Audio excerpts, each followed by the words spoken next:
Maka orang-orang yang mengadakan sesuatu dalam syariat, tidak ada dalil, petunjuk, dan atau contoh, maka Nabi menyebut langsung perkara itu, masalah itu dengan kalimat yang singkat, bid'ah. Jangan seketika, oh ini maulid bid'ah, Masya Allah, antum tuh bid'ah dari kepala sampai kaki. Saya luar. Ya ayyuhalladzina amanu tubu ilallahi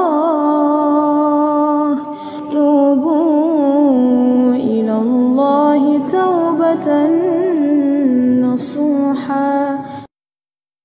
Assalamualaikum warahmatullahi wabarakatuh. Bismillah, wassalatu wassalamu ala rasulillah wa ala alihi wa sahbihi wa wala amma ba'du. Bicara kehidupan akhirat, sahabat ya, mungkin kita nggak tahu bagaimana ujung kehidupan kita nanti. Apakah kita di ujung akhir hayat nanti akan benar-benar berakidah dan bermanhaj yang lurus, atau malah sebaliknya. Itu semua mengapa Rasulullah SAW selalu menekankan kita untuk selalu berdoa, yaitu ya muqallibal qulub tsabbit qulubana ala dini. Wahai zat yang membolak-balikan hati, kuatkan hati ini di atas agamamu. Dalam video kali ini sahabatnya, saya akan mengklarifikasi sebuah video yang mana beliau ini adalah ustadz favorit saya ya. Terus terang, ini beliau dulu awal-awal hijrah sangat-sangatlah saya kagumi. Selain beliau ini mempunyai hafalan yang luar biasa, dan juga beliau ini sangat cerdas ya. Terus apa yang beliau sampaikan itu lebih mudah dicerna dan gampang masuk ke dalam hati. Tapi sahabatnya, sangat disayangkan setelah berjalannya waktu dan beliau ini sudah mulai terkenal, saya lihat ya, itu pemahamannya berbeda dari apa yang dulu beliau sampaikan. Yang mana dulu beliau ini masih berakidah yang lurus dan bermanhaj yang lurus. Coba kita simak ya bagaimana video yang dahulu beliau sampaikan, yang mana beliau ini masih berakidah dan bermanhaj yang lurus. Nah, kita mulai bahasan kita ya. Jadi kalau dalam urusan dunia, bebas antum, silakan berinovasi, tidak ada masalah. Mic misalnya, yang tadinya pakai kabel, sekarang tidak menggunakan kabel, boleh ya. Apalagi ini sekarang besar, besok bisa jadi kecil, ada yang nempel di telinga, ada yang macam-macam, silahkan, tidak ada masalah.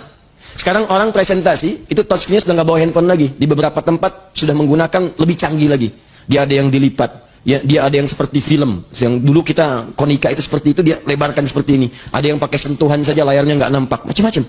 Itu nggak ada masalah urusan dunia. Tapi dalam urusan syariat, kata Nabi, jika ada seseorang mengada-ngadakan sesuatu dalam perkara syariat yang tidak ada dalil, petunjuk, dan atau, kalimat ini mesti muncul, dan atau contohnya. Awas, awas, saya tuliskan ini pertama, saya garis bawahi, dan saya katakan dari sekarang, dan tolong jangan dihapus yang ini ya. Semoga Allah kuatkan untuk tidak dihapus yang ini. Lihat, dalil dan atau contoh. Jika seseorang mengada-ngadakan dalam urusan syariat, tidak ditemukan dalilnya dalam Al-Quran, tidak ada petunjuknya di hadis, tidak pernah dicontohkan misalnya, dan atau tidak ada contoh. Kalimat dan atau ini bisa jadi nanti contohnya tidak ada, tapi dalilnya ada. Maka ini punya hukum berbeda. Jangan sembarangan mengatakan kalimat nanti. Baik. Sekarang teruskan. Wa syarrul umuri muhdatsatuha. Awas, wa kullu bid'atin dhalalah. Muncullah kalimat bid'ah.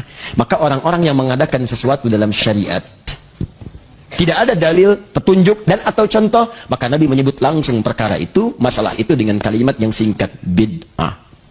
Ini, bid'atun. Wa kullu bid'atin dhalalah. Dan setiap yang bid'ah dalam urusan syariat, itu berpotensi menghadirkan kesesatan. Sesat. Ini poinnya. Paham sampai sini?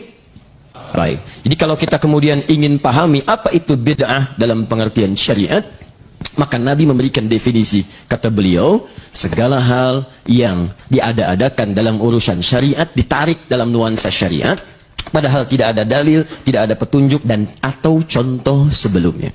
Mengerti sampai sini? Baik. Kalau dipahami, maka lihat konsekuensinya. Pertama, kullu bid'atin dhalalah. Setiap yang diada-adakan bisa tersesat. Dhalalah itu bisa untuk pribadi, bisa untuk orang lain. Jadi kalau ada orang berkreasi dalam urusan syariat, berinovasi dalam urusan syariat, dia bisa tersesat, orang lain bisa ikutan sesat.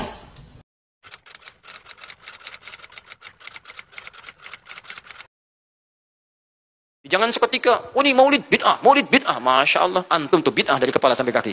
Saya luar biasa kesal, kadang ada orang bikin perbandingan begini, maulid Nabi, maulid zaman Nabi tidak ada coret, Zaman sahabat tidak ada, coret. Zaman tabi'in tidak ada, coret. Zaman ini ada, oh. Lalu diserupakan lah yang ikut-ikut ke sini. Antum kalau mengamalkan hukum seperti ini fatal. Zakat pakai beras. Zaman Nabi, coret. Zaman sahabat, coret. Ya, zaman tabi'in, coret.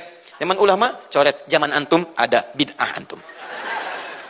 Cara menyimpulkan hukum bukan seperti ini. Lihat turunannya, lihat dalil, lihat pemahamannya, lihat turunan-turunan fikihnya. Ya, bagaimana bisa zakat pakai beras nih jadi? Padahal contoh nggak ada. Dalil nggak spesifik. Ayo coba temukan. Nabi zakat pakai beras. Temukan. Kalau antum menemukan, Masya Allah, saya bermohon kepada Allah supaya Allah mempercepat hajinya antum dan masuk surga tanpa hisab.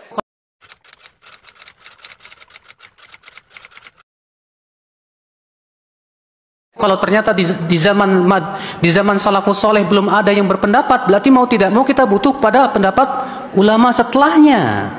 Karena ternyata di zaman dahulu belum terjadi. Contoh misalnya, di zaman sekarang beras ada. Di zaman Rasul ada beras nggak? Zaman sahabat ada beras nggak? Adanya zaman sekarang. Nah sekarang kalau kita mau merujuk pendapat ulama dulu tentang beras, mana ada gitu kan? Karena beras adanya zaman sekarang. Wah, berarti mau tidak mau melihat pendapat ulama. Oh, ini dikiaskan dengan gandum ada di zaman Rasul SAW. Paham nggak tidak Pak? Maka kalau dikatakan misalnya Maulid Nabi ada zaman Nabi? Nggak ada. Zaman sahabat? Nggak ada. Zaman tabi'in? Nggak ada. Zaman sekarang ada. Sama dengan bid'ah. Betul. Karena mereka mampu melakukannya. Kalau beras, karena mereka tidak mampu melakukannya, tidak ada di zaman mereka. Paham tidak Pak? Bedakan dua masalah ini loh Pak. Menyamakan dua masalah ini sesuatu ya, menyamakan dua permasalahan yang tidak sama. Kenapa? Karena kalau tadi memang di zaman mereka mampu mereka melakukan. Pendorongnya ada tidak? Ada. Sementara beras nggak ada di zaman mereka. Gimana kita akan katakan berarti beras bid'ah dong? Oh, nggak bisa. Maaf ya, saya sedang membantah pendapat seorang ustadz masalahnya. Boleh-boleh aja dong membantah, ya, selama dengan hujah, nggak masalah kan? Ikhwatal Islam azani Allah wa iyyakum.